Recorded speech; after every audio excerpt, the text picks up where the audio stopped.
Au cimetière du Père-Lachaise, l'hiver est bel et bien là.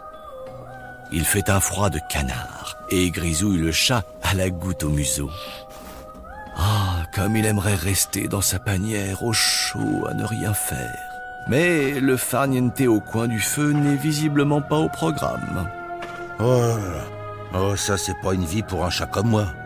Ce soir, sur les coups de 17h, Grisouille, tout emmitouflé, une casquette fourrée vissée sur la tête, ouvre son caveau de concierge, priant pour que personne ne vienne le déranger. Loupé. Au loin, à peine sa grille est-elle levée qu'il voit Jean de La Fontaine à toute vitesse s'approcher. Le fabuliste pousse des cris d'orfraie et gesticule de colère dans tous les sens. Bon sang de bonsoir, mais qu'est-ce qu'il nous a encore fait pour se mettre dans un tel état? Pas de doute, l'auteur du Lièvre et la Tortue est absolument furibard. Il tempête et répète que Molière est le pire des cochons. Grisouille, je veux changer de tombe. Je n'en peux plus de partager mon éternel repos avec ce sac d'os. La vie avec lui est un enfer. Et je te le dis tout de go, qu'on me jette dans la fosse aux ours et aux oubliettes de l'histoire, plutôt que de passer une autre journée avec ce comédien complètement toqué. La Fontaine et Molière sont en effet colocataires. Leurs tombes sont côte à côte et en dessous, ils partagent un joli appartement, quoique un peu humide en ce moment. Ce n'est pas la première fois que cet infernal duo fait des étincelles. Il faut dire que chacun d'entre eux a un sacré ego. Allons bon, qu'est-ce qui s'est encore passé? Il faut le voir pour le croire. Moi, qui suis l'ordre et la mesure, monsieur le comédien est un porc qui aime vivre dans son auge et sa boue.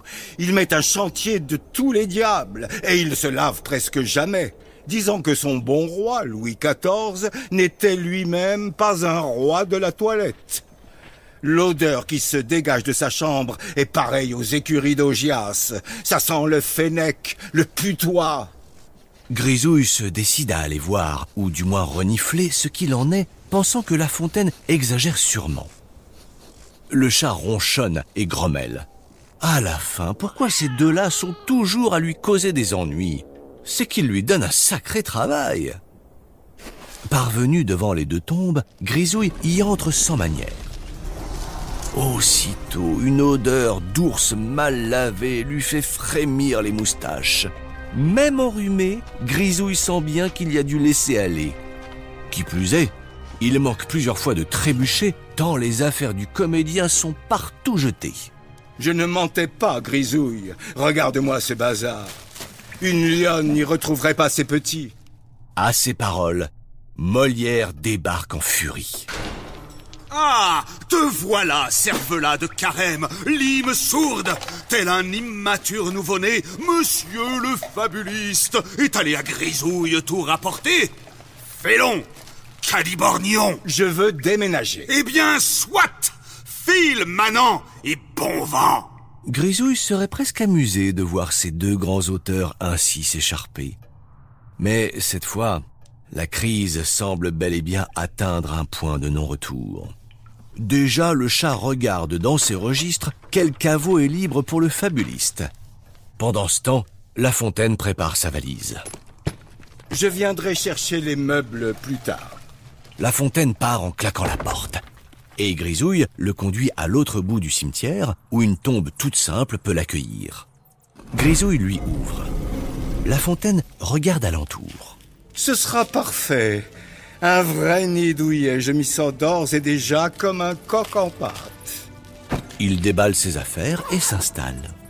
Oh, quel bonheur d'être enfin libéré de ce comédien fou allié. Je vais me faire une bonne petite vie et tout sera bien rangé. Je suis tel un loup solitaire et majestueux. Je n'ai besoin de la compagnie d'aucun de mes semblables, du moment qu'une bougie éclaire mes écrits. Et La Fontaine continue ainsi à parler, seul, des vertus et avantages de sa nouvelle petite vie rangée, loin du dramaturge détraqué. Non, vraiment, ce sera incroyablement confortable que de vivre ici, dans la pleine et bonne solitude. Rien ne dépasse et tout est si organisé et propre. Je vais être sacrément heureux. Je n'aurai plus à subir ces sautes d'humeur et ces cris de singe. Tout à fait bien, tout seul. Mais, bien sûr, je dois aller chercher mes meubles. Et La Fontaine reprend le chemin de son ancien caveau. Molière, affalé dans un canapé, semble bien accablé. Te revoilà, tondeur de nappes. Prends tes meubles et fiche le camp. En ces lieux, tout est à moi maintenant. Et de vivre comme un roi de la propreté ou de la saleté, cela, c'est à moi seul de le décider. Tout à fait. Grisouille voit cependant que le comédien et le fabuliste hésitent.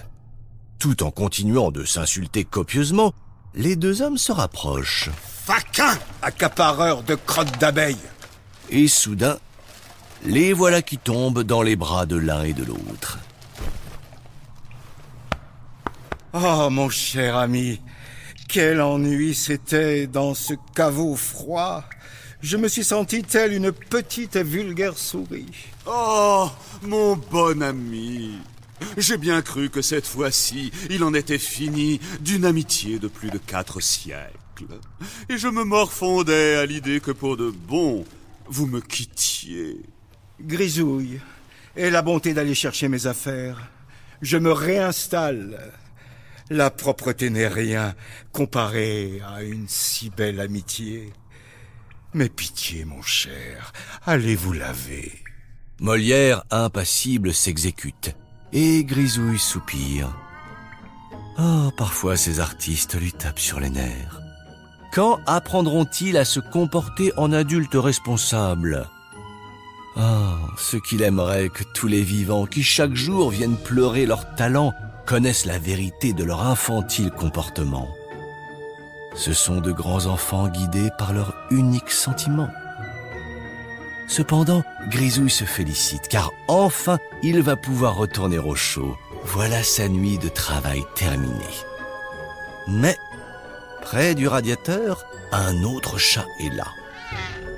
Grand prince, Grisouille n'a pas la force de le fiche dehors par ce froid de canard. Voilà donc notre chat aussi en colocation. Et Grisouille prie pour que celui-là ne soit pas aussi cracra que le comédien fada.